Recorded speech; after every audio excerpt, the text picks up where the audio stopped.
morning, everyone. Today we're talking about IND killers. And so we're going to go through a couple of the things that can potentially put an IND on clinical hold, not get you a clearance or an IND approval to go FIH or into clinical trials.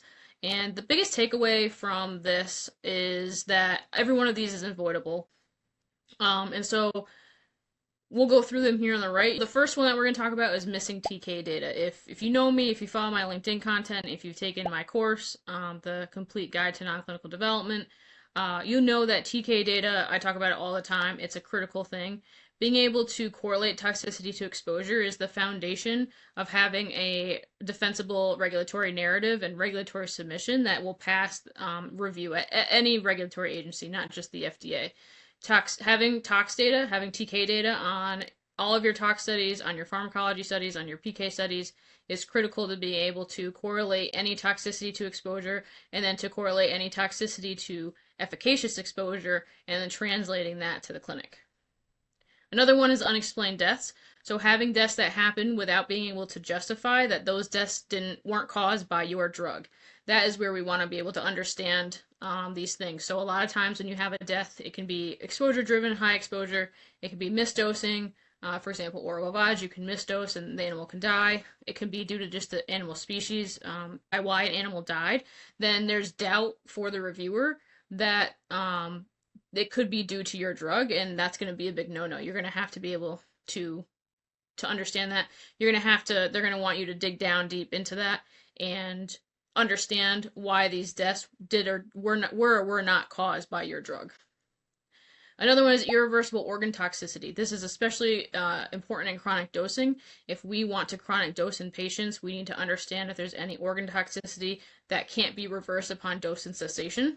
If organ tox can't be reversed, then that is usually a big sign that that dose or that exposure is too toxic to be able to go up to humans. And if you don't have an adequate safety factor or exposure margin to be able to compare that back to animals, you're going to have a tough time justifying that your drug is able to go first in human. Species-specific findings not relatable to humans. So a lot of you might know that for like the GLP-1s that came out, there's a black box about thyroid cancer. A lot of the findings in the rodent studies, carcinogenic studies, and the tox studies showed tumors being formed. History of thyroid cancer or issues with their thyroid shouldn't be taking the GLP-1s. So rodent thyroids, dysfunction in the human with their thyroid, that might mimic the function that happens in the rat. And so there is a potential for thyroid cancer. But species-specific findings like that that aren't relatable to humans, they are usually very toxic. They are usually something that you definitely have to clinically monitor. They're something that the FDA definitely red flags. This is a very important one. Your NOAEL drives everything after it, meaning that it drives your exposure margins, it drives your clinical starting. If you have missing TK data and you can't establish a NOAEL, you're dead in the water right there. So a flat dose response, what we want to see in our tox studies, especially when we get to GLP, is that we can see a dose response and toxicity from the low dose to the mid dose to the high dose, and that we can see that as exposure or Cmax increases, the toxicity increases, and so we can narrow down and understand where the changes are happening and be able to translate that into the clinic. If you have you haven't run your non-GLP studies adequately enough to have a dose range that is narrowed enough to provide an accurate NOAEL, and sometimes the FDA, they really want to see a NOAEL or a dose level that doesn't have any effects so that they can understand where that threshold is, where toxicity starts, and then where adverse toxicity based on your indication in your patient population can definitely be an IND killer.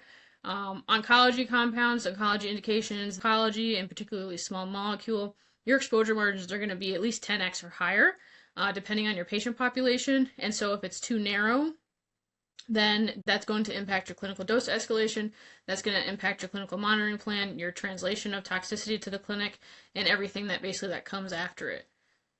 Sometimes narrower exposure margins can be justified, but more often than not, you're going to want to make sure that you've run your non-clinical and toxicology tox, whether it's your MTD or your dose range finding study, your DRF, and then making sure you have the right doses to be able to have adequate exposure margins within your GLP to justify a sufficient NOAEL and a sufficient exposure that goes with that NOAEL to support clinical development.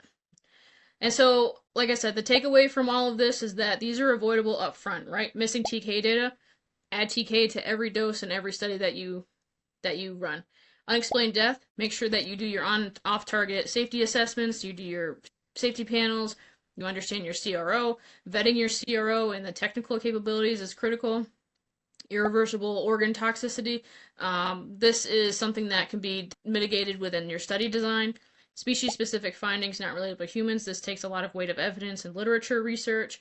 Flat dose response. This all has to do with dose selection and being able to make sure that you have well-designed studies up study, or are you designing an IND? Because all of these things follow together and create this well-rounded puzzle to be able to support a sufficient non-clinical development package that has sufficient NOAELs, sufficient exposure margins, sufficient TK data, sufficient justification for any deaths, sufficient justification for any irreversible organ toxicity, and how you plan to mitigate that in the clinic. So that's it for today. Hope you guys had a great time learning about these IND killers. If you want to go a little bit further into this, we talk more about it in my course, The Complete Guide to Non-Clinical Development.